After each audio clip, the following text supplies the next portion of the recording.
যে কোনো সময় ঘোষণা হতে পারে ভোলা লালমোহন উপজেলা পরিষদের নির্বাচনের তফসিল। তাই আগে থেকেই শোডাউন, দোয়া চেয়ে পোস্টার ব্যানার লাগিয়ে চেয়ারম্যান ভাইস চেয়ারম্যান পদে প্রার্থিতা জানান দিচ্ছেন অনেকেই।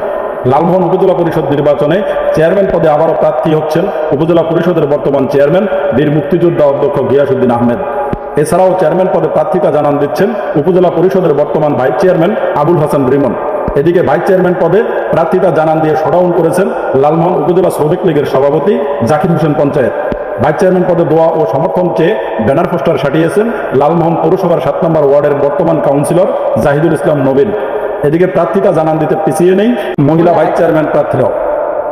ভাইস চেয়ারম্যান পদে পুনরায় প্রার্থী হবেন উপজেলা পরিষদের বর্তমান ভাইস চেয়ারম্যান মাসুমা বেগম।